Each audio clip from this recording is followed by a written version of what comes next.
Welcome to Rate Your Pain 1 to 10. Today we have a very special guest. I know a lot of you have been waiting for him. His name is Dr. Leverone, and he performs ketamine infusions. So first of all, I want to thank you for coming on. It really means a lot to us. You're welcome. So why don't you go ahead and give a little brief description about what you do?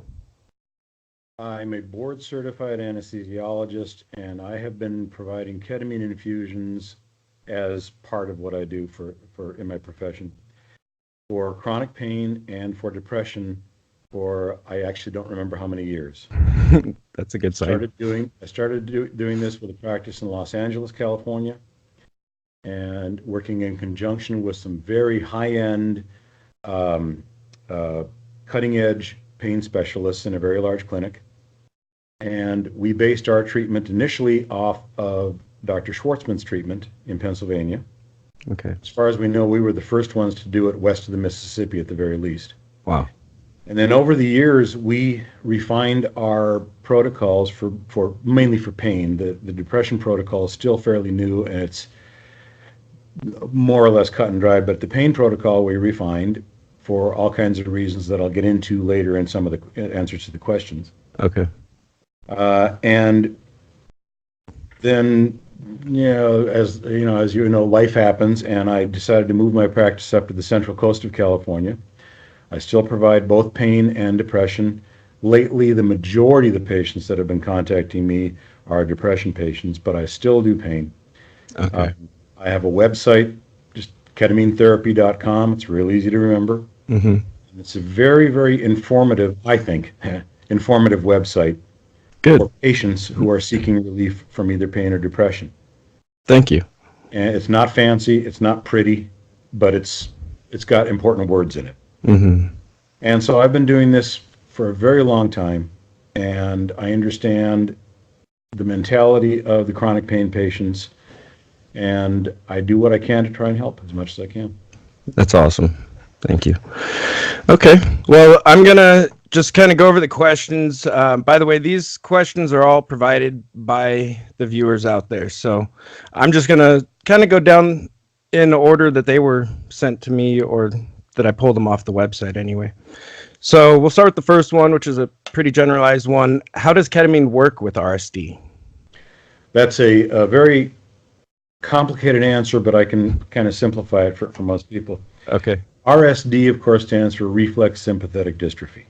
Mm-hmm. And to keep it as simple as I can, the sympathetic nervous system, everybody's got one, and nobody's in control of it. It is the nervous system that is responsible for things like your heart rate, your blood pressure, responses to stress, etc. You can't sit down and consciously say, I'm going to set my heart rate at 50. Right. You can try, but you can't do it. Right. It's a nervous system that you cannot exert any sort of control over. Okay. In a lot of instances of chronic pain, usually triggered by an initial traumatic injury or something of that sort, when the brain sees pain impulses for a prolonged period of time, it recruits the sympathetic nervous system to assist in this interpretation of pain. Okay. Problem with that is you have no control over that nervous system. Mm-hmm. Once it's been recruited, it just keeps firing. It's in control. So that's why you get this constant nagging, burning, extreme pain, and you can't do a thing about it. Mm-hmm. You're not in any control over it. Also, the opiate medications can work to help relieve it to a certain point, but they're relieving it not by doing any kind of blockade of the impulse, but by just blocking other receptors in your brain. Okay. Where you interpret the pain. Mm-hmm. So what happens is your brain, then seeing all this as now the new normal, starts to do what's called upregulation of the receptors in the brain. It makes more of those receptors. Your brain is a very plastic organ, and anytime it sees something that it sees as normal, it will try and do more of that. Okay. The most important receptor in RSD is called the NMDA receptor, N-methyl-D-aspartame receptor. As you get more of those, your pain experience is worse. Okay. If you can block those, it limits or eliminates your experience of the pain. Ketamine is a very potent NMDA blocker. Among the other 100 things ketamine is capable of doing, depending on administration, all that, it absolutely is an NMDA blocker. That makes a lot of sense. If you can block the NMDA receptors for a period of time, the brain now goes, well, gee, I guess those pain impulses weren't normal, and it will start to downregulate the number of NMDA receptors that you have back to normal. And that's why it's often referred to as rebooting the brain or resetting the brain. That's what I've heard. They are resetting the number of receptors by using a direct blocking agent, which also, by the way, happens to have potent analgesic properties in addition to its NMDA blockade. Right. Wow, that's amazing. And that makes a lot of sense, so thank you. I appreciate that direct answer. All right, so what is the difference between the way you do your infusions and the way most doctors do their infusions? The bottom line would be there's really not much difference in that we're all giving ketamine and we're all giving any adjuvant medications that are needed to get the patient through the ketamine experience.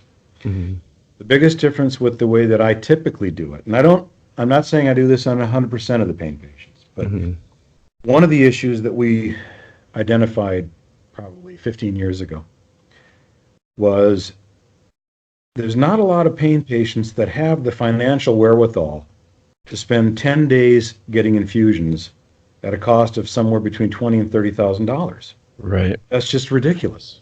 Right. And one of the colleagues of mine who was a very brilliant neurologist, we started to theorize, well, maybe if we give a higher dose, we can block the receptors, but the blockade might last longer because there's a limit to how much, they talk about a drug's half-life. That's how long it takes your body to literally eliminate half of what it has in it from your bloodstream.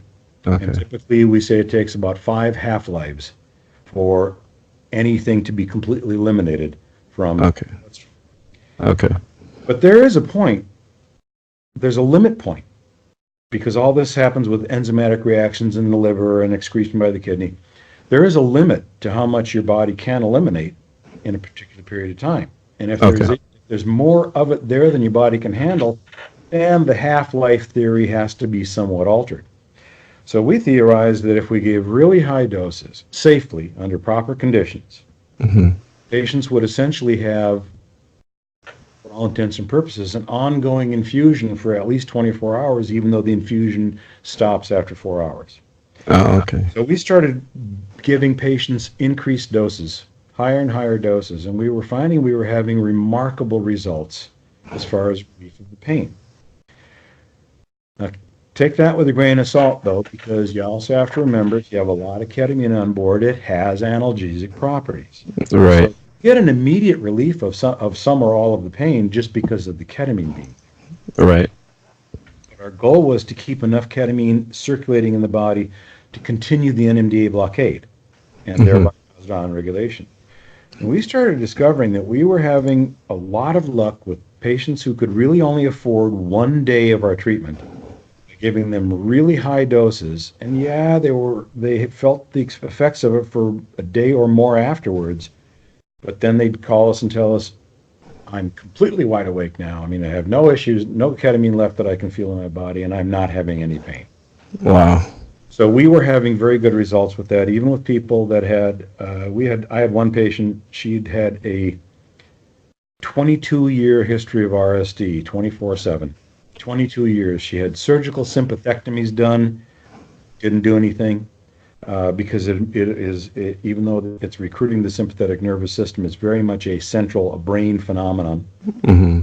I gave her one high-dose infusion. She had complete relief for 14 months.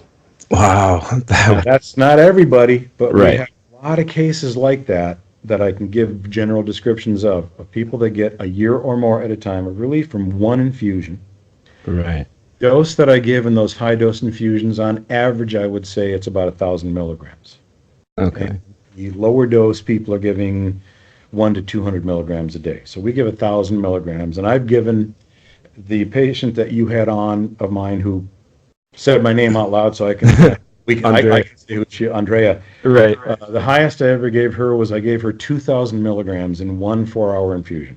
Wow. And we learned from her that some patients need really high doses to get the kind of relief that they want, because when we tried to give her less than 1,000 in an infusion, it just didn't get her where she always wanted to be. Right. She tolerated the infusions, so we gave her the higher doses. Wow. So the only real difference, the biggest difference in the way that I do it compared to others, is that I'm willing to give very high doses in the hopes that a single infusion might get someone to the point they want to get to in their pain relief without having to do 5 or 10 days worth of it. Right. Said that, we still offer 3-day, 5-day, and I don't decrease the dose necessarily. But if somebody signs up for 5 days, I might start with only 500 milligrams the first day, or maybe 750. Mm-hmm. See how it goes. By the same token, if they sign up for 5 days, and if I give them, say, 750 the first day, and they come back on Tuesday and say, geez, I feel so much better, we give them another 750. If they say, I'm completely out of pain, I don't have to do any more of this, we don't make them stay the other 3 days. We don't ever make anybody sign up for, pay in advance for, do anything that they don't want to do. Right. Also, some patients have signed up for 5 days, and after the first day, they called us back on the second day and they said, screw it, this is not for me. I cannot tolerate how I feel. Okay. Okay. Yeah. See, that's, I really like the idea of yours, because for me, I'm a drive away from Stanford, but it's still a good drive. And to go for 5 days, it would just be very hard because my wife is my ride there and back, and it just doing that, or the outpatient going there every day for 4 or 5 days also would be really difficult for me. So if I could knock it out in 1 day, that would be ideal. So that's how a lot of the patients feel. Plus, don't forget, it's a lot cheaper if you can do it in 1 day. right. I always want to sound mercenary about it, but it is really expensive, and insurance really doesn't cover things. Like, I do not deal with insurance at all whatsoever. I'm cash only. Okay. Stanford, I know, their program, they had a patient a couple of years ago that they called me. He lived on the Monterey Peninsula, which is where I am, and he was wondering whether I could treat him instead of Stanford. So Stanford contacted me and said, would you be willing to treat this patient? I said, sure. But the problem is, Stanford said, but we want you to absolutely follow our protocol 100%. Well, their protocol is the low dose for 10 days. So I said, I can do that. But I just felt guilty that it would cost this guy so much money. And by the way, I'm not trying to badmouth Stanford's protocol. No. They are following the Schwartzman protocol, which is a very proven, very successful protocol. Mm-hmm. I guess my niche is that I try to get people relief who can't afford to do 10 days, whether it's from time constraints, geographical constraints like you have, financial constraints. There's always a way to find, the same result, but make it easier for other people to do it. And there's a lot of people who don't get relief after just 1 day. Right. Yeah. Well, that's really interesting to hear. I might have to think about coming to you in the future. I haven't tried them yet, but yeah, you could give 1 day a try. I remember I saw something. I think it was when you did the either in one of the emails you sent me or at the end of the video with Andrea, and you said you were still just not quite ready to pull the trigger. Yeah. And it isn't for everybody, but hopefully by the time we finish answering all these questions, you will also have a knowledge base to go on. And if after you hear what I have to say, you say there's just no way I'm going to do that, that's fine. That's exactly what the information is designed for, is to let people have hopefully enough of an understanding of the procedure and what it involves so that they can make their decision on their own. This is a completely elective procedure. You have to make the decision on your own. Yeah, totally. Next question is, why do you give ketamine to take home for aftercare? We give 2 weeks of very low dose ketamine taken twice a day. And we give it because of that same theory of keeping those receptors blocked.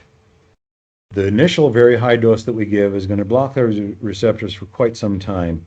But just to be really sure, we theorized, and we have no scientific proof for this whatsoever, but there's very few true, legitimate studies that can prove any of this stuff, because you'd have to do a randomized double-blind study, and it's the difficulty in doing a randomized double-blind study that involves ketamine is that the patients who don't get ketamine are going to know they did not get ketamine. There's really nothing else you can give a patient to let them experience the same thing they would experience with ketamine without it being ketamine, other than you could give PCP, but that's not. So we theorized that even at a very low dose, once the receptors have been blocked for a couple of days by the high dose infusion, if patients are taking a low dose twice a day to make sure there's always a little bit of ketamine in there to sit on those receptors, the longer you block those receptors, the greater the chance that the brain is going to completely reset and limit the amount of pain it will experience for you. So it has nothing to do with the analgesic potential of ketamine, because at that low dose, an RSD patient's not going to get much relief from the analgesia of ketamine. Okay. It just has to do with trying to prolong the blockade as long as we can without completely interfering in the patient's ability to live a normal life. Because while they're taking the oral dose, even though it's extremely low and they may not even feel any ketamine effects per se from it, we still recommend strongly, well, we demand, but of course, once you leave the building, it's up to you. Don't drive, don't sign any important papers, don't operate machinery. You know, it's a 2-week period that's very restrictive. Mm-hmm. But we really felt as though it aided in the prolonging the blockade and getting patients relief. Okay. So what's the average? Actually, we already went over that. The average amount of ketamine you give in one infusion could be 1,000 to 2,000 milligrams. And I will add to that, we do obviously tailor it to the patients. For instance, I had a patient not too long ago that came in, and she was very apprehensive about the high dose. So I said, basically, what dose would you like? You know, Right. we can get anybody through anything with almost any dose.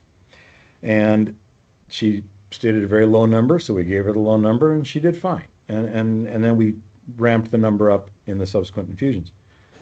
So it's not cut and dried necessarily that you have to have a high dose. It's just our experience with lots of patients. Right. While you may not enjoy how you feel for the next 24 hours after the high dose, benefit almost always outweighs the bad experience. Now, speaking of that, I've seen other people on YouTube talking about this. Andrea mentioned it as well about the hallucinations. It seems like that's a big thing that turned people off. What is that a common experience for people to have, or? It is, and keep in mind, hallucination is a very broad term. Okay. The reason for the hallucinations is very simple. Ketamine works, for instance, as a general anesthetic.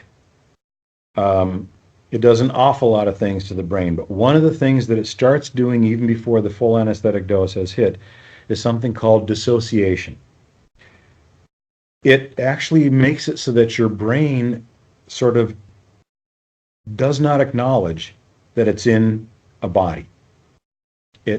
That's why it was a very popular drug for use on the battlefields in Vietnam, because a soldier who had a lot of injuries could be brought into an operating room, and he could be given a lot of ketamine to get through the surgeries, and they wouldn't necessarily have to even be intubated for the surgery, because ketamine supports airway reflexes, unlike most general anesthetics. Right.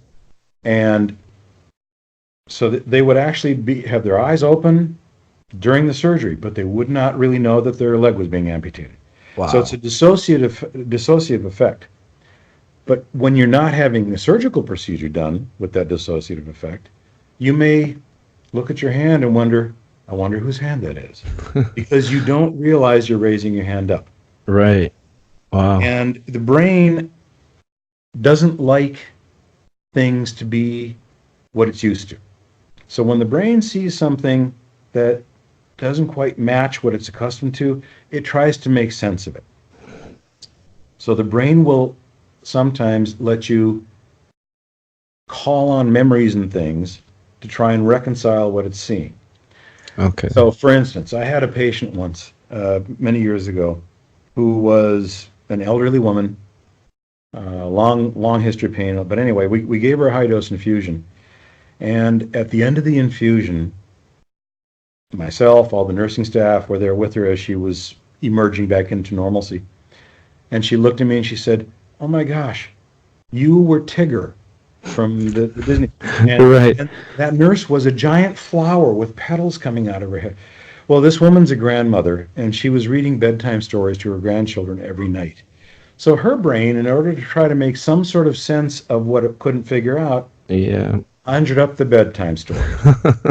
And then we've had other patients who will have some bad experiences. And I'm not going to sugarcoat anything. Some patients will have hallucinations or experiences that are very akin to a bad LSD trip. They will see things they cannot understand, and so they kind of go into a fearful place. But on the plus side, we have readily available for anyone who starts to have bad hallucinations, what I refer to as chemical restraints. We can give more benzodiazepine drugs, or I've gone back to using other forms of neuroleptic drugs that are very old drugs, and they're very good drugs. And they get the patients through the whole experience with little to no bad remembrances of anything. Okay. And we can usually tell during the procedure whether the hallucinations are good or bad, often by the way the patients are acting. Mm-hmm. And also to make people feel a little more comfortable about it, it's a rare patient who at the end of the procedure remembers very much about their hallucinations. Okay. I had one patient who was a very famous person, and he was very difficult to control under the infusion. He was constantly wanting to crawl out of the gurney and go do things, and very unruly, let's just say. Right. Even with the chemical restraints, the nurses would have their hands full keeping him in the gurney. Mm-hmm. Nothing violent ever. Okay. And when we were done, as he was coming back into normalcy, I would say to him, "So do you remember what you're trying?" "What?" "I was just laying here." So the hallucinations are not something that should give people any kind of fear. Okay. They can be handled, and the majority of the hallucinations are nothing bad. It's most people have what you would call a good trip. Okay. In fact, I listened to part of one of the podcasts by these guys. I think you may have sent me the link to it, or maybe somebody else did. It's I can't remember the name of it now, but it's a podcast for people that are in chronic pain or suffering from PTSD and depression. So it's a lot of it was about ketamine, and they use the term tripping on ketamine on the podcast. Okay. And that's kind of what it is, especially at low dose for depression. I don't like to use that kind of term because one of the biggest problems with ketamine becoming mainstream is the DEA's fear of diversion, which is letting this controlled substance get out onto the streets. Right. And so I don't like to use the street terminology when I'm talking about ketamine, but essentially, most patients getting the high dose will trip some. They'll be on a trip. Okay. For the most part, it's a pretty good trip. Okay. Because that was one thing of my personal concerns, because especially in the first maybe 5 years after my accident, I suffered a lot from night terrors, and I'd never had anything like that before. And they were very vivid, very realistic, and very reoccurring to where I felt like I lived in another world when I went to sleep, and they were just horrible. So I felt like I might be more prone to that, but so that's good to know. It's more controllable. It's hard to say whether you'd be more prone to it or not, but more than likely you wouldn't have the same kind of night terrors because it's a completely different circumstance in your brain that's bringing up the hallucinations on ketamine. It's actually almost directly caused by the chemical ketamine. Okay. Well, and I kind of always assumed too that a lot of my dreams come from translation of the pain into dreams, kind of like that. That's how my body's recognizing the pain in the dreams. So with ketamine, I would assume there's not going to be any pain at all while the infusion's happening. So There shouldn't be, because even though it's a sub-anesthetic dose still, because it's given over 4 hours, even though it's a high dose, it's given over 4 hours. And you're, for all intents and purposes, somewhat arousable throughout the entire procedure, although we try not to arouse anyone. We like to let them sit quietly in a dark room. mm-hmm. It's a completely different mechanism. So, and it can, as I say, it can be treated. It can be taken care of during the procedure. Okay. So how do inpatient, outpatient, and ketamine coma compare in terms of remission? Yeah, when I saw that question, I realized it was a really good question, because if you contact every center in the country or the world that you can find that offers ketamine and ask them for their, I call it a success rate, Mm-hmm. not a remission rate. If I Right. ask them for their success rate, you'll get as many answers as there are centers. Okay. And it's not that people are fudging their answers. It's not that people, are interpreting things differently. Every place that offers ketamine wants to be, frankly, the biggest place giving ketamine. Everybody wants all the patients to come to them. It's a business, okay? Right. And it's sort of too bad that the business end of it has to creep into it. But so centers that do this will want to say that their success rate is really great to get more people to come in. Mm-hmm. Now, what I do know about the coma program, because for a while I was the referral base for the coma patients from Mexico when they needed their booster infusions. Dr. Cantu and his group and Dr. Kirkpatrick in Florida would refer west of the Mississippi patients over to me to get their boosters. And they are, the success rate with the coma is really quite huge, because if ketamine is going to work in you, frankly, the higher the dose, the more your success. The coma is, of course, very expensive, but it is not dangerous, because the coma was done at a very high-end facility in Monterrey, Mexico. I don't know anything about the German physical plant, but I had a couple German patients who said, no, it was very, very high-end. Dr. Cantu and his group had absolute state-of-the-art monitoring, lots of nursing staff. It's an intensive care setting. Mm-hmm. Well done. But again, even with the coma, remember that ketamine is not a cure for RSD, it's a treatment. Mm-hmm. That's why they would sometimes have to go somewhere else back in the U.S. for an occasional booster infusion. And the reason that they were referring to me for a while was simply because they liked the idea of a high-dose booster. Now, whether a lower-dose booster would work or not, I frankly don't know, because we never gave any of the coma patients a low-dose booster infusion. It was always a high dose. Okay. And just to touch on something I didn't want to forget to mention to you, and I think it may come up in a later question, but I just want to make sure I hit it now. Ketamine works on a very specific type of pain. It's the neuropathic pain. It's the pain that's being also worked on by the sympathetic nervous system. It will treat somatic pain, like, for instance, if you've got a broken leg, ketamine will take that pain away. That's not what we're talking about with this infusion therapy to treat RSD. Right. It's a different type of pain. And it will work in whatever percentage of patients it's going to work, depending on how it's given in RSD patients. But if that same patient still has an inciting cause for his pain, say you have nerve trapped in your left elbow, Mm-hmm. and you haven't completely taken care of the trapped nerve, ketamine will probably knock down the sympathetic component of the pain. You'll feel a whole lot better after the ketamine, and it may last for weeks or even months.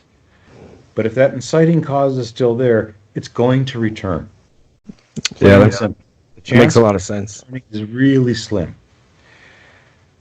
By the same token, there have been ketamine pain patients that I have treated where nobody really was able to identify what their inciting cause was.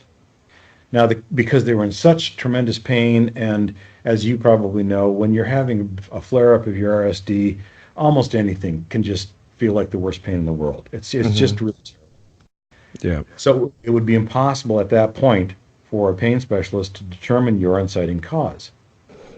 So we had some cases where we would treat them with ketamine, knock down that RSD pain, and now all of a sudden what we basically did was unmasked the cause of the inciting cause of what led to the pain, and then that could be adequately treated. Okay. But there also were patients who did have all the proper treatment for whatever the inciting cause was. It was very well documented what the cause was. Mm-hmm. So it's all very well treated. The last thing that they had to get rid of was that sympathetic component of it. Given an infusion, the pain has never come back. Wow. So that's so anyway, back to the success rates. I always tell people to take success rates with a grain of salt, because even if I told you I had a 99% success rate, if the last 99 patients that I treat got great results and you're number 100, chances are you're not going to get good results. So, and it's not that it's a statistical thing, it's a random thing, but there are patients that just won't get good results from ketamine. What I can tell you is, at least for the pain patients that I've treated, I'm not going to go into depression because that's a different website, different topic. right. The pain patients that we've treated with the high dose, especially once we went to high dose, I would say that our success rate is at least 80%. Wow. Keep in mind, that's because I'm not a ketamine store. You can't just sign up to get ketamine and, okay, come on in. Right. Anyone who requests ketamine, I need to review all the records, all the medical records. I need to know that there is someone else, because I am not a full-service pain specialist. I'm a Board Certified Anaesthesiologist, which means I'm very capable of administering ketamine. Mm-hmm. Probably know more about RSD and CRPS than most anesthesiologists do, but that is not my field of expertise, pain management per se. Right. So I like to know that there's someone else who's sort of steering the ship, who understands what your inciting causes are, who understands what your triggers are, who is going to ride herd on you, especially for afterwards. Right. So the majority of patients that I finally treat for pain have had all the proper intake done beforehand. Right. That hugely leads to better success rates. Yeah. Well, and it also helps too with, like you mentioned before, about the DEA and keeping it under control too, because if you did just open up a ketamine shop, you'd be getting all kinds of rich people with money who just want to, abuse it if they can, or, so. Yeah, patients sometimes get a little perturbed at me because they'll say, well, I have RSD and I want to get ketamine. So I say, okay, let me see a report from your pain doctor. I don't have a pain doctor. Well, but let me see a report from somebody. I don't have anybody else. I'm not trying to be mean. I'm just saying I don't just give it out. It's got to be in the right circumstance and for the right patient. And that's another reason why when I get patients who contact me through my website and say, I'd like to get ketamine, and then they ask a lot of questions that are clearly answered on the website, I always tell them, all of those questions are clearly answered on the website. Go back and read the website. Now, I'm not being mean, but I think at a certain point, if you really are in need of good treatment, and if you want to get the best treatment that you can, the first thing I would say to any chronic pain patient is you have to be your own advocate from start to finish. Nobody's going to come and find you and say, hey, guess what? This might help. 100%. You have to be your own advocate. But you also need to do the legwork. You may need to read the information because you might read something that makes you realize, oh my God, I can't do this. So nobody's going to take you by the hand and lead you down the pathway. I believe that a patient who has a serious issue that they need help with has to also be willing to do the work and be in control of their treatment. Yeah, I tell people that all the time.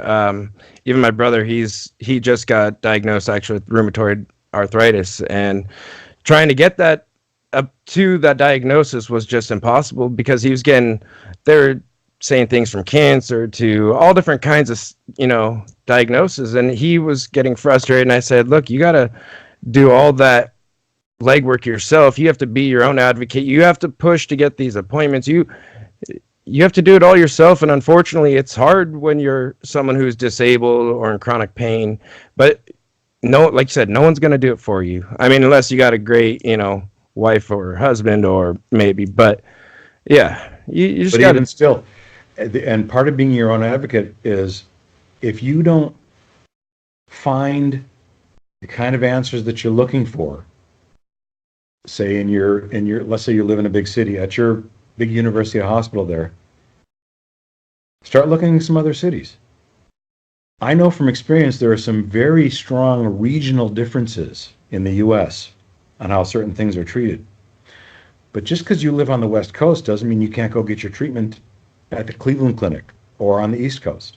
Mhm. So you may have to spend a lot of time trying to find the right place or the right ketamine center to give you the treatment you want. If you're an RSD patient and you want to get ketamine treatment, and let's for a minute forget about the financial or geographic issues involved. If you are afraid to try high dose, that's completely fine. Don't schedule with me. I have no problem with that. There are other places around the country where you can go get your low dose and you can see if it works. So Yeah. you may have to do more legwork than you want to. And I know it's a real pain, no pun intended, to have to do that. But the way you're going to find the best treatment for you is to go look at all of them. Right. Now, are there any type of certifications that doctors or facilities should have to ensure that they follow the best protocol or have the best training for ketamine, for CRPS particularly? This question is very interesting, and it probably will open a can of worms at some point in the debates. The basic answer to that is not really, because remember that this is all what's known as off-label administration of the drug ketamine. Okay. The drug ketamine from the manufacturers is not manufactured for use in treating RSD. Okay. That's a sort of serendipitous finding of ketamine. Ketamine is used as an anesthetic, it's used as an analgesic, but it is not supposed to be used for this. So off-label is what allows practitioners who can legally use certain drugs to use them in ways that the manufacturer does not recommend. Okay. This, of course, absolves the manufacturer of liability because, hey, you weren't supposed to do that. Right. And it puts it in the hands of the practitioner. Many years ago, ketamine, all drugs come with what's called a package insert. It's a real long information pamphlet about the drug, the company that makes it, what its uses are, what its dosage should be, what its overdose is, what to do when something goes wrong. The package inserts for ketamine used to say ketamine must be limited to use by physicians trained in airway management. So that pretty much means anesthesiologists and ER docs. Okay. That warning no longer appears on the ketamine package inserts. And part of that reason might be because ketamine went off patent decades ago. You could get a bottle of ketamine for like $1, very cheap. Okay. Now the pharmaceutical companies, and by the way, a lot of what I say here is just me saying it, and so if it sounds cynical, that's just me. There also is a ring of truth to it. When the pharmaceutical companies saw that people were starting to give ketamine in, lots and lots of ketamine getting used for pain management and depression, well, their idea was, we want to let even more people do that. So they took that restriction off the package insert because they know it's all being done off-label anyway. Mm-hmm. My personal opinion is that nobody should be administering ketamine that is not familiar with ketamine. And by familiar with ketamine, I mean the training that they got in residency or in practice. They're familiar with using it in its normal methods of use. Mm-hmm. if you can safely anesthetize a patient and get him through a surgical procedure with ketamine, you can safely treat him for RSD or for depression.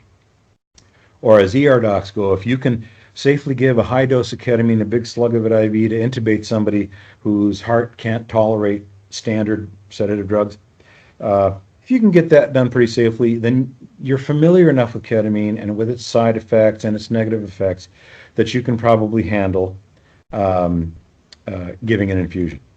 Okay. Is there a certification for it? No. No. Not for ketamine infusion. If it's an anesthesiologist giving it, of course, it's better if he's board certified. If it's an ER doc, better if he's board certified. If it's some now, and by the way, for depression, I have a whole different take on it because depression is such a low dose. The chance of having an untoward effect is near as makes no difference, 0. Okay. So I don't feel the same way on depression infusions. But for pain infusions, or at least high-dose pain infusions, and I'm not the only person in the country that gives high-dose pain infusions. Okay. There are lots of good guys out there. I don't know them all personally, but I know that they're out there. For a high dose, I think you want to have a center that has the standard equipment that like a surgical center, for instance, would have. A crash cart, the ability to transport a patient quickly by ambulance to a nearby hospital, so a reciprocal agreement with the hospital. Nursing staff that are at least recovery room trained, at best ICU trained, and preferably that have experience with ketamine, because ketamine is used still very frequently in intensive care units or for certain kind of surgical procedures, and so the recovery room nurses would be familiar with it. Because the more experience somebody has, again, with the drug in its normal uses, the better equipped they'll be to handle an off-label use. Okay. Is ketamine more effective for certain symptoms than others? For example, this person who's asking, they have mainly crushing, vice-like pain and a lot of neuropathy, as opposed to burning and allodynia. Yeah, I saw that question and I thought about it a little bit. My answer is going to be that, again, short term, ketamine would probably help that pain, possibly only because of its analgesic potential. Mm-hmm. From the description, I'm not sure if that patient is experiencing altered brain receptor, RSD type pain, even though it's not burning and allodynia. But based on what I've seen in RSD and CRPS patients, almost everybody uses that word burning. Mm-hmm. Almost everyone. Yeah. And I know I had RSD in my left leg once many years ago after a ruptured Achilles tendon surgery. Oh, wow. I know it's the burning, and it's 24/7. So the vice-like pain, I don't know whether that is being caused by, say, a nerve entrapment, muscle tear. I don't know what's causing that person's pain of that description. And that's something I would highly recommend that person have very critically looked at before they try to do ketamine. Because, yes, ketamine might make that feel better, at least for a while. But if that pain is all somatic in origin, it's not going to do what it does for RSD or CRPS. Right. Okay. So our patients have expected to have undergone other treatments such as nerve blocks and medications before having ketamine. You kind of touched on this already a little. Yeah, and my basic answer for that is yes. And I don't like the word expected, but it is preferred that you do everything possible to identify and eliminate the inciting causes of the RSD and any other ancillary things that will help your pain to be relieved, because we've had patients who, after a high-dose treatment, got 100% pain relief, and it only lasted a week. Oh, my gosh. That's not the analgesic effect of ketamine, because that's gone by a couple of days into it. It only lasted a week because their trigger was so severe and so unrecognized, and their body so quickly went back into RSD mode. And I feel really bad for those people. And they would often call and say, well, can we do another ketamine? And I'd say, well, literally, yes, but I don't recommend it because you're going to get a week again. You got to seek some other help for the other aspects of that pain. I know it sounds oversimplified and it sounds really difficult But ketamine works best when the last thing left to eliminate is the reflex sympathetic dystrophy type pain. It makes sense because, I mean, with every doctor I've seen and every other patient I've talked to with RSD, it's almost like a ladder you have to climb when treating it. You start at the bottom and you work your way up step by step. So, Well, and it's like anything else. The phrase that I use often for people is you don't want to put a Band-Aid on a bullet wound. yeah, You cover a bullet wound with a Band-Aid, you're not going to see the hole anymore. Oh, good, it's all taken care of. But that's not really taken care of. There's still a bullet in there that until it comes out, that hole's going to keep reforming. You know, that's an oversimplification. But ketamine is very effective on what it's effective in treating, but it's not very effective in what it's not effective at treating, just like anything else in life. right. Okay. Can you help us to add RSD slash CRPS to the medical school and nursing school textbooks across the USA and other countries? Well, my answer to that would be I'd be very happy to help any way that I can. I'm not going to be the one to go out and start knocking on the doors, of the textbook publishers, etc. I would be very happy to assist if a group, for instance, can get a medical school to be interested in adding that to their lectures. I would be very happy to try and help that medical school find the right person to do that and work it into the curriculum. I don't know whether it'll ever hit the textbooks unless and until it's FDA approved. And FDA approval will probably be very, very far away because the FDA, for all the knocks the FDA gets, it is actually a good institution. It does have fast tracking available for drugs that seem to be remarkable new drugs. But the one thing that it really needs to see is controlled double-blinded studies. In order for the FDA to approve something, as a rule, they need to be able to say, these people got results, these people did not, these people got the medication, these people did not. So it's clear that the medication seems to have made a difference. And I touched on this before, it's going to be very difficult to do controlled double-blinded studies on ketamine. Right. You can give a huge body of evidence, a ceiling-high stack of charts of patients who got an infusion and got rid of their pain, and the relief lasted at least months, if not years. But that's not always going to be enough for it to be included in textbooks, in teaching how to do. Okay. The most you could probably hope for at this point, I would think, even though this has been going on for 20 years now, I think the most you could hope for at this point would be to at least have it be allowed as a lecture to medical students to say, look, here's something that is not FDA approved, but there's a body of evidence showing good results. And that may start to get people to think a little more strongly about it, and you never know, it might eventually make its way into textbooks. Yeah. It definitely needs to be more well-known, I think. Yeah, and I'd be happy to help with that in any way that I can. But this, for instance, your YouTube channel is going to help make it more well-known. The podcasts I was referring to earlier should make it more well-known, although they're geared more toward mental health, ketamine infusion, not pain. But still, anything that gets it out there in the limelight is important. Yeah, definitely. Okay. So how does ketamine compare to lidocaine infusion in respect to safety, pain relief, and remission? This particular person who was asking said, I have a friend who has gotten a lot of pain relief from lidocaine infusions, but has not gone into remission. Well, again, and I don't know nearly as much about lidocaine infusions for pain as I do ketamine. Lidocaine infusions, I can remember them starting to be given by pain specialists about 15, maybe more years ago. They were being used a lot for chronic migraine sufferers. And they discovered that for some reason when they gave them lidocaine infusions, they'd get great results with the migraines. And apparently it has evolved into other forms of chronic pain.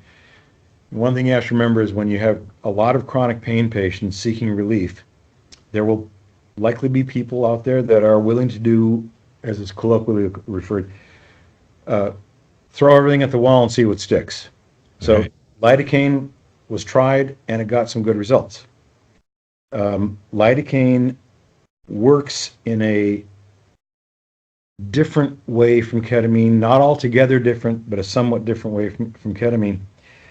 Lidocaine injected locally into an area, like say into your arm before an incision, works. It completely numbs just that area. It does nothing to the brain at that point. It numbs that area. And the way it numbs it is all nerve transmissions that go to the brain have to go along a nerve, and they jump along on the squishy fat parts on the outside sheath of the nerve to get to the brain to be interpreted.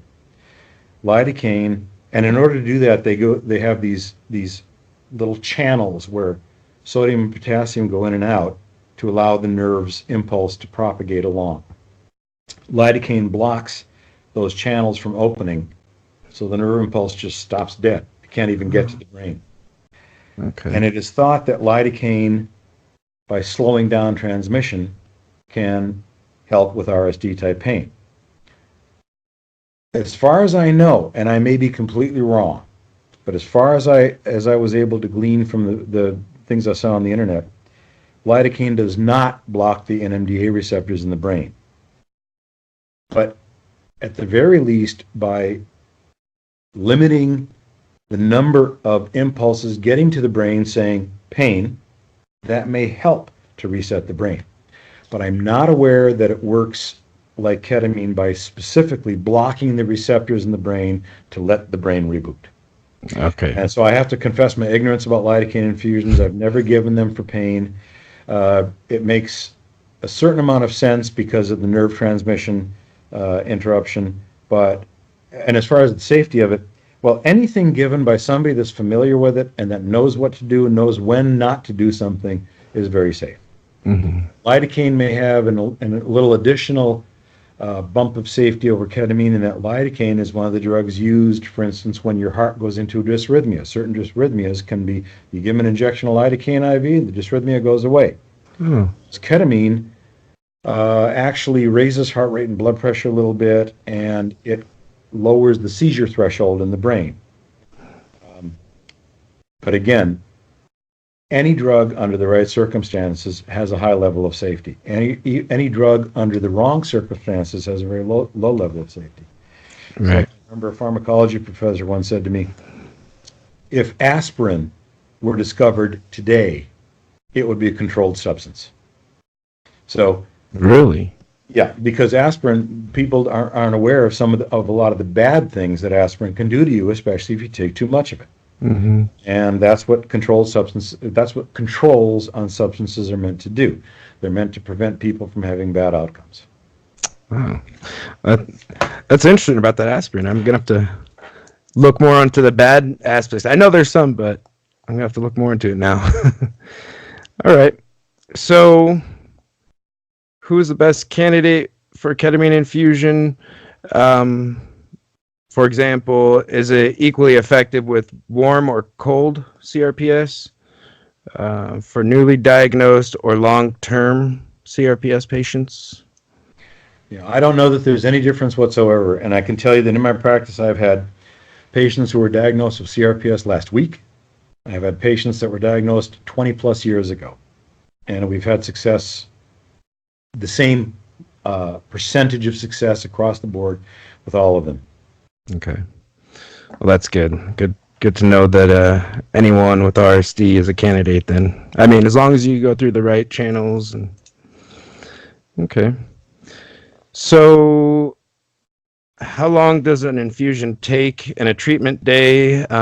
You went over that. You said 4 hours, but why don't you maybe touch more on like the intake process? Yeah. How long till you're released? Yeah, the intake process typically can take as little as 15, 20 minutes or as much as an hour, depending on how the center does what they do. If it's a small center that's ready, that knows the patient's coming in, the chart's already started, it may take 15 minutes before the patient's now being brought back to the treatment area to get the IV started, consent signed, all that. Wow. Once you're in the treatment area, you're going to have the monitors placed, the consent will have to be signed, the monitors get placed, an IV gets started. We, for instance, for the most part, let people keep their street clothes on unless they are known to have certain issues at the end of a ketamine infusion. For instance, especially in females, after the high-dose infusions, it's not uncommon for the patient to wet the bed. Okay. We don't know why for sure. We even limit IV intake, but that can happen. So if it's a patient we know and we know that's going to happen, then we have them change into a gown and put on, the adult diaper type of thing. Right. For the most part, we let people keep their street clothes on. The setting is usually an individual room with monitors and with lights that can be dimmed. So that whole portion of it may take another 15 minutes. Anything beyond that has to do with last-minute questions the patient may have for the person administering the ketamine, and that can sometimes take an hour.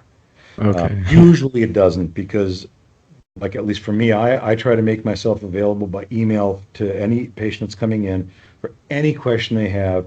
There's no such thing as a stupid question when you're about to have a ketamine infusion, because it can be, let's say, nerve-wracking to the patient who's never had one before. And so most of the patients are pretty well prepared. So let's say about a half hour after you get to the center, we're getting ready to start.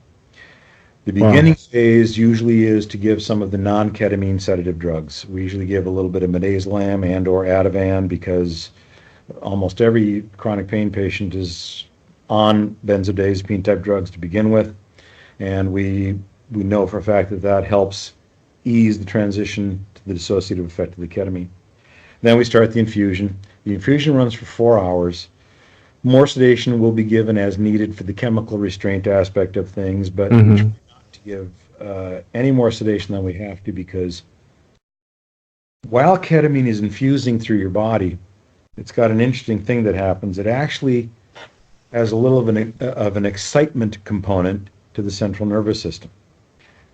Stop giving the infusion at the end of the 4 hours, and all the ketamine that's left is the ketamine that's already been circulating. The excitement phase of it is gone.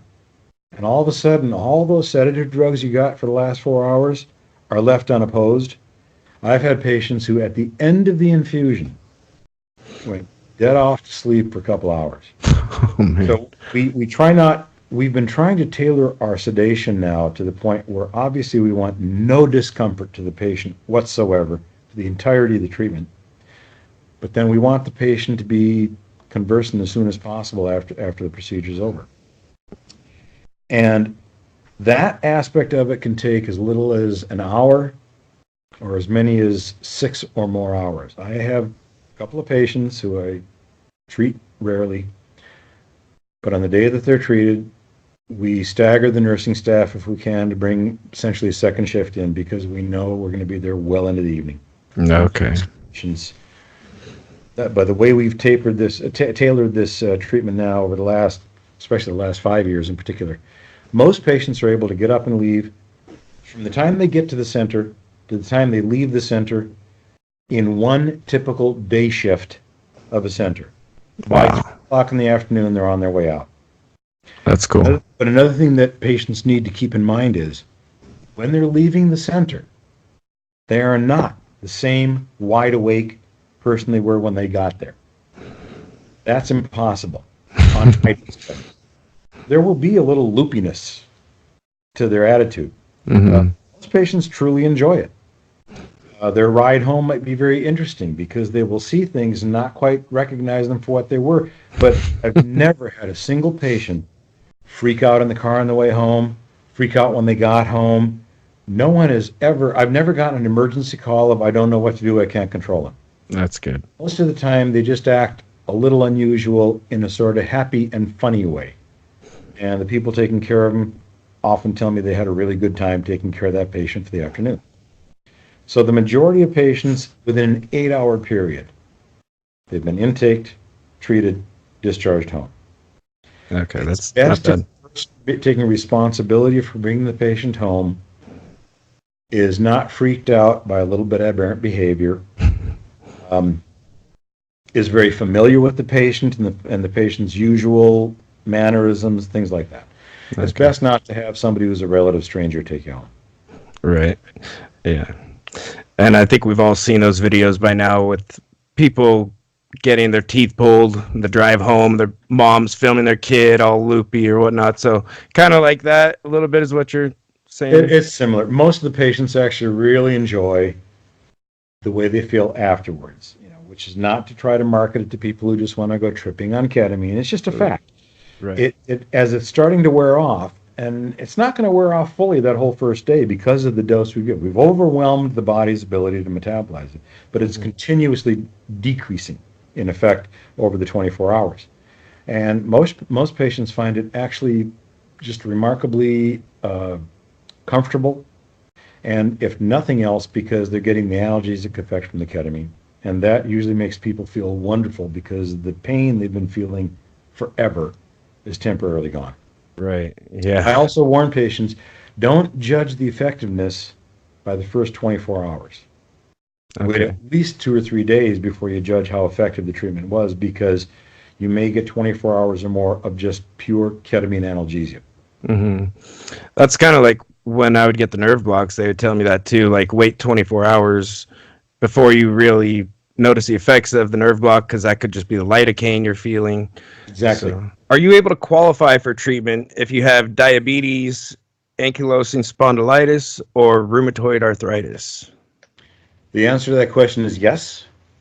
And in particular, the ankylosing spondylitis and the rheumatoid arthritis wouldn't really have anything specifically per se that would at all prevent it. Even diabetes, there's really nothing, again, if the right person's administering the ketamine, there's nothing to be afraid of with diabetes. Depending on how well controlled the diabetes is, the patient may need to have their blood sugar checked once or twice during the procedure. But most people, there shouldn't be a problem, because before we would agree to do the ketamine, we want to make sure that the diabetes is as under control as it can be. If it's somebody who's a very brittle diabetic, with their consent, we'll get them through it however we have to. We'll check blood sugars, give insulin if necessary, add sugar to the IV if necessary. Diabetes is not, in an acute setting, is not anything that is terribly difficult to keep under control. Okay. But keep in mind also, ketamine won't treat the pain of rheumatoid arthritis or ankylosing spondylitis unless those two things have led to the neuropathic pain of RSD. Okay. Does insurance cover the treatment if you have PTSD, PTSD and RSD? I'm not aware of insurance. Well, okay, let me qualify that. At least in California, I've had, and even from others, because I used to get patients from all over the country and, in fact, all over the world years ago. But now there's more and more clinics. I get far fewer traveling people. I have had a number of patients in California, and at least from the Midwest, who contacted me to say, we talked to the insurance company. They said that they're going to pay, so I can get the infusion. This was years ago when I was still open to the idea of insurance companies. So I would say, good, send me your insurance carrier, your policy number. We'll contact them. We'll get the ball rolling. And the insurance carrier would say, yeah, we'll cover it. We pay this CPT code for the infusion and this CPT code for every hour after that. You look it up, and they're willing to pay about $20. So the insurance companies being willing to pay is not the same as the insurance companies paying what it takes to get the infusion done. To cover it. So basically, I'm not aware of any insurance companies that are paying for ketamine therapy for RSD pain. I believe I've heard recently that there are some insurance companies in some states, not California, that are paying for the low-dose treatment for depression PTSD. But since I don't take insurance and haven't for 15 years, I don't know any longer which insurance companies will or will not pay, because I just don't want to deal with them. It's just too difficult. Right. Okay. So one question I have, one of the things that concern me is there's a young girl on YouTube that she posts videos of her, journey going through her RSD experience, and she documented not her infusion process, but in between the days, she would talk about how her infusion day went. And by the end of the week, she ended up having, what do they call it? Medication-induced liver toxicity, I think is what it was. So can ketamine be damaging on the liver? And if so, is it long-term only maybe, or can it be even a one-time infusion be damaging? The answer to all those questions is essentially yes. Ketamine is what's known as a hepatotoxic drug. You know, hepato refers to the liver. Toxic, of course, you can figure that one out. Mm-hmm. Usually, it takes chronic exposure to drugs like that to cause damage to the liver. Okay. On a short-term, for instance, a one-day infusion basis, there can still be an alteration of liver function tests. Whether it's long-term, theoretically, it is entirely possible for a single high-dose ketamine infusion to knock your liver out of commission. Theoretically. We've never seen it. Never seen reports about it. There's another condition that you may come across on the internet that ketamine can cause. I can't remember the guy's name on it, but it's basically a condition where spaces start to appear in your brain like Swiss cheese. Mm-hmm. Yeah, I've heard that. Vacuoles. Again, that's typically in long-term abuse of ketamine, not after a single dose. The only thing I can really say about that is it is something that every patient who's going to get ketamine has to be aware of and has to consent to. Now, I have one patient who I treated for years who has a liver issue. And when this patient first came to us, we were very reluctant to treat because of the liver issue. And then the liver doctor called us and said, well, look, I don't know. It's been like this for years. You might want to give it a try. So with the patient's consent, we still gave the high-dose treatment. And the liver tests were just scary high after the treatment, but everything went back to that patient's normal and has done so roughly once a year for I don't know how many years now. Okay. And I'm not saying that, I'm not trying to in any way guarantee that you can get a high-dose ketamine infusion and not have any issues happen with your liver. Right. I will say I've literally never seen it, and I don't know anyone else who gives ketamine infusions who's ever seen it. Okay. Well, I believe that's all the questions we have here, although I do have one from Andrea. She wants to know if she gets a punch card for referrals. Yeah, Andrea has sent a lot of people my way, and she's kind of a test mule for a lot of the stuff we did because we started treating her a long time ago. Tell her, I'll be happy to talk to her about the punch card. Yeah, she's great. She helped me out a lot in the beginning when I first got RSD and learning about it. So she's helped a lot of people, an awful lot of people. She's a wonderful person, and she taught us an awful lot as well.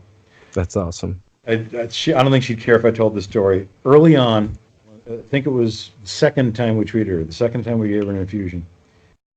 When we first started doing the high dose, we were of the opinion that patients needed to have a lot of sedation on board. They had to be virtually anesthetized to tolerate the ketamine. Mm-hmm. Now, Andrea is a very tolerant person of a lot of stuff. So one day, the second time we were doing her, I think it was, she would lie there, and I always tell patients, bring your iPod, listen to music that you like. It helps give you a good experience. So she came in with her music, and she was lying in the bed, just looked completely comfortable, just completely still. About 2 hours into the infusion, the nurses are even commenting, boy, she's really easy. There's just all of a sudden she got up, took her iPad, changed the settings for the music, laid back down like that. She was clearly quite conscious, but had no issues with it, and she had 100% relief of her pain after the infusion again. Wow. So that taught us that the ketamine is going to do what it's going to do by virtue of it being there. Mm-hmm. None of the extra effects of ketamine, like sedation or anything, are necessarily an indication that it's going to work or not. Right. And by the same token, we've had a number of patients, especially in the last probably 5, 6, 7 years, who don't want to experience any aspect of the ketamine infusion. So what we started doing a number of years ago is, in those patients who wish, we also run a concurrent propofol infusion. Propofol is an anesthetic drug, but in low-dose infusions, it's just a sedative. When you combine the propofol and the ketamine, the patients all lie there like Andrea does, not moving at all, but that's because they are, again, not anesthetized, but awfully close to it. Mm-hmm.